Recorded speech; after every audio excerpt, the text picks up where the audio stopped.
So this is going to be segment 3 of Introduction to Java, Object-Oriented Programming Language, and today we're going to be covering references, primitives, and the differences between those two. And I have covered references in the previous video, but today I'm going to be covering more in depth, and I'm going to be explaining some of the more confusing parts of references and why exactly there is a difference between the references and primitives. So let's get started. Now, if you watched the previous video, you will know that I have this picture.java open and I made a pancake picture. I've also explained that PancakePic is actually a reference to this new object created. But what happens if we make a reference to PancakePic? So say I have picture PancakePic2 equals PancakePic. So what happens when this occurs? Now, when something like this happens, you have to know that PancakePic2 is not actually pointing to this thing here. It's actually pointing to the object that PancakePic is pointing to. So going back to the models I was drawing last time, I would have something like this. I would have PancakePic and I would have PancakePic2 right here. And over here we would have the actual object, the picture. In this case, what you would expect to happen is that PancakePic2 would actually just point to PancakePic like that. But in reality, what happens is PancakePic2 now points to the picture and PancakePic is pointing to the picture as well. So when we have something like this, we always want to ask, what's the significance? What's the point of doing something like this? What's the problems that could arise? Well, when we have something that has two references to the same object, if, say, Pancake2 changes the picture, PancakePic is still pointing to that same picture. So the picture will not be the same as it was before. Let's take the flip vertical method that we talked about. For example, when we use flip vertical on PancakePic, what should happen to PancakePic2? Well, if we do PancakePic2.show, we would clearly get a flipped pancake. And as you've seen, it's right here. So what are the potential issues you could have by doing something like this? Well, if you don't know that you have two references pointing to the same thing and you think this is an actual copy, what could happen is that you would change this wanting to change one of the pictures, but you would actually end up changing this as well. This is what we call a shallow copy. You're making a reference copy to PancakePic. Well, what happens if we do something like this? So say I have picture circle and it's a picture of a circle. So what would happen if I did something like PancakePic equals circle? Does that mean PancakePic2 is now going to point to circle? No, that will not happen. Why? Because Java goes from top to bottom. At the top, PancakePic was still pointing to this picture when PancakePic2 referenced it. And PancakePic2 does not point to PancakePic, but it actually points to the actual object picture. Therefore, when we change PancakePic and we show PancakePic2, we would still get a pancake. So if I run this, I should get a pancake. But that's not to say that PancakePic isn't changed. PancakePic is now a circle, so if we just use the original PancakePic, this would actually show a circle now.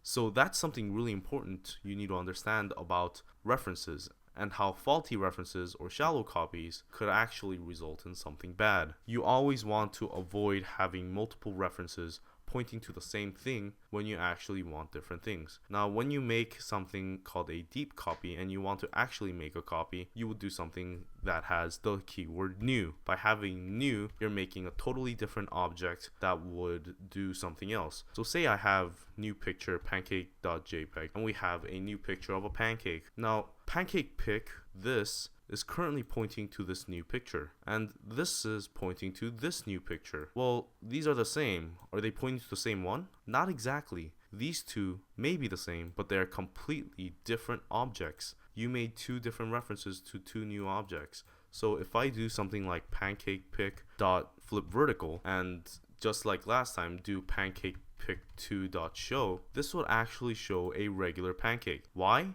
Because only PancakePic was flipped. PancakePic2 was not flipped. It's a completely different object.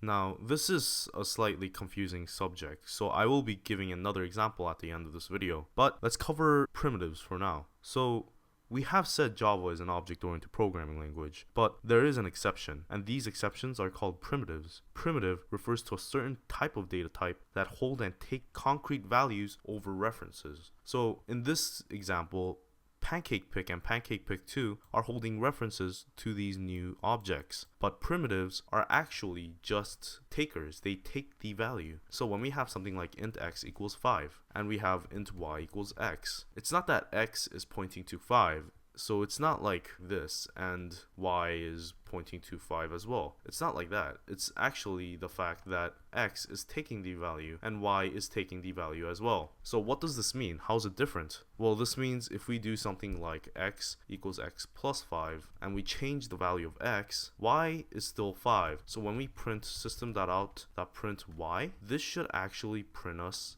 y, which is 5. So the crucial difference between these primitives and references is that primitives actually take in the values while references just point to them. So what makes a primitive? Well, primitives are just a list of certain types that do this specific thing in Java. Now, these lists could be searched online and they should look something like this. So these are all the primitive types. It's just these. It's something you should know. So not all of these are used in an everyday setting, like say short or floats. So the most basic ones you should be familiar with, I'd say, is int, doubles, chars, and booleans. These are the most used ones from what I've experienced. And that's actually it for primitives. It's relatively simple. You just need to understand that primitives are value takers and references are value pointers. References point to objects and primitives take in values. Now, before I end, I'm going to be going over one more example of references. And as you may have noticed, I just made a jump cut and added a few lines to the program. And yeah, I'm going to be using this to explain how references work one last time. When you're watching this, you should understand, oh, this should happen or that should happen and why it happens. Before we get started, I want to cover a few operators. I just want to cover this equal sign and the double equal sign. Now you might think, oh, equal signs, it must mean they're equal. It's possible that you have inferred this by now, but this single equal sign is a setter. This sets a value. So when we had something like picture pick1 equals, we actually made this picture equal to whatever object was there. It pointed to that object. And when we had int x equals 5, we made x equal to the value of 5. We set it. However, when you're actually checking for if something's equal to each other, you don't use this because this just sets it. You use a double equal sign. So when you did something like int x equals 5 and int y equals 5, to check whether they're equal, you would do x equal y. Now this won't show anything because you wouldn't know what this is for.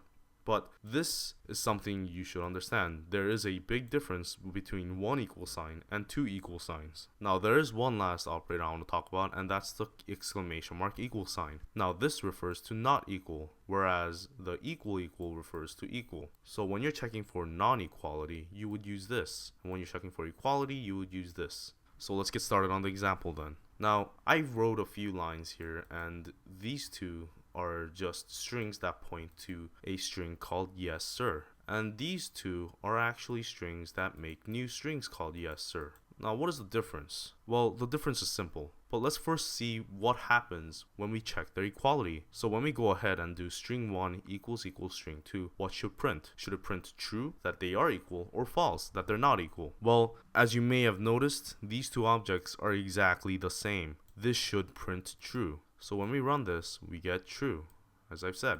Now, what's the difference between making this yes sir up here versus this yes sir down here? This is a new string. This is a new object, and this string points to this object, while this string points to this object. So when we run string 3 equals string 4, it should come out false. Why? Because these are not equal. These are pointing to different objects.